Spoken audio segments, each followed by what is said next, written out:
प्रिय दर्शक, आज का विचार है कष्ट और विपत्ति मनुष्य को मंथन करने का अवसर देते हैं, उसे डटकर कठिनाइयों का सामना करने का आत्मविश्वास देते हैं।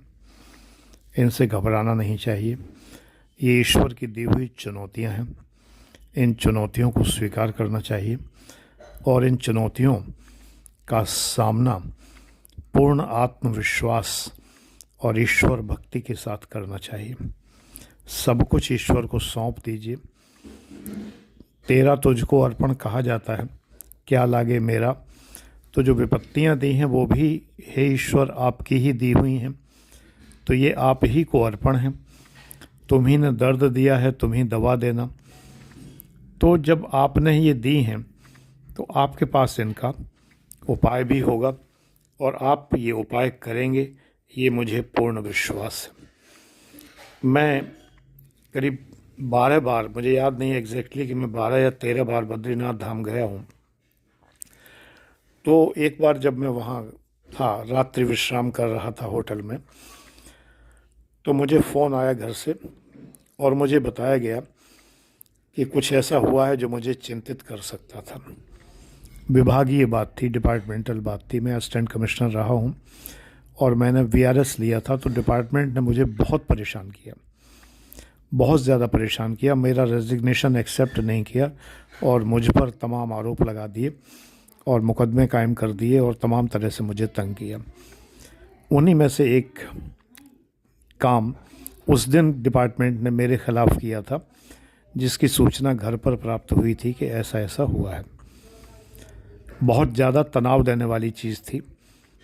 खैर, मैंने कहा कि मैं भगवान बद्री विशाल की शरण में हूँ, मैं यहाँ हूँ और यहीं पर मुझे ये सूचना प्राप्त हुई है।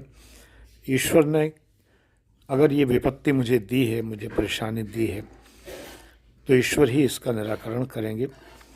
सुबह मैं भगवान बद्री विशाल के शरण में पहुँचा तो मैंने वहाँ देखा लंबी लाइन लगी हुई थी, लेकिन पता नहीं कैसे लाइन ने मुझे धक्का देकर आगे पहुंचा दिया और मैं आगे पहुंच गया। और वहां पहुंचकर जब मैं रावल जी से मेरी निगाह मिली, जो प्रमुख पुजारी होते हैं, वो मुझे जानते थे, बस नाम नहीं जानते थे, मुझे वो जज साहब कहते थे। और मैंने उनकी एक बार ये भ्रम दूर भी किया था 1 साल कि मैं जज नहीं हूँ, लेकिन वो मुझे जज साहब ही कहते रहे हमेशा। तो उन्होंने कहा, जज साहब इधर आइए, यहाँ बैठिए। और ठीक बद्रीनाथ जी के चरणों में, बिल्कुल जहाँ दान पेटी रखी रहती है, उस दान पेटी के ठीक नीचे में बैठा, जिससे कि मेरे ठीक सामने भगवान बद्री विशाल और समस्त मूर्तियाँ थीं। मैं वेद पाठ की पर्ची कटवाई थी मैंने, तो वेद पाठ में मैं शामिल था। तो प्रमुख धर्माधिकारी जेपी सती जी वेद पाठ कर रहे थे और मैं सुन रहा था। जब मैं उठा तो सती जी ने मुझसे कहा, जज साहब आप चिंतित लग रहे हैं, आप परेशान हैं।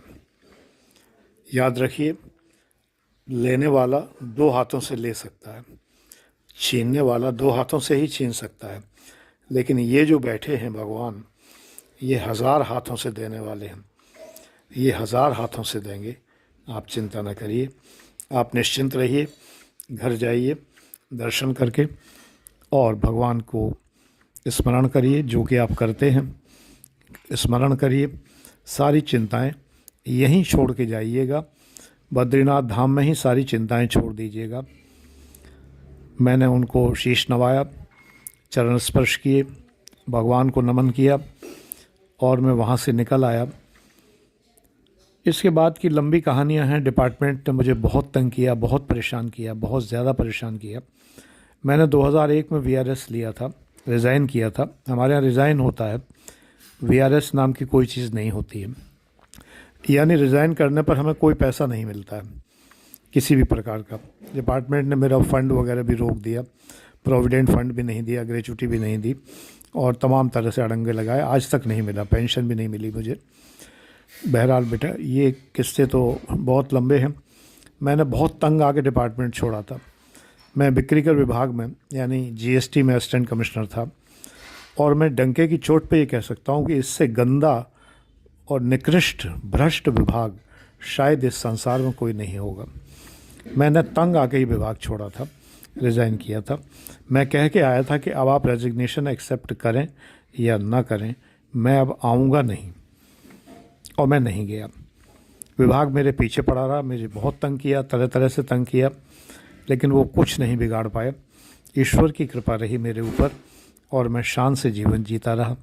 जैसा कि आप लोग मेरे फेसबुक और मेरे यूट्यूब चैनल से मुझे देखते हैं, मुझे समझते हैं, आपने देखा होगा कि लेश मात्र भी मैं चिंतित नहीं रहा। ये सब उस परमपिता परमेश्वर की असीम अनुकंपा है।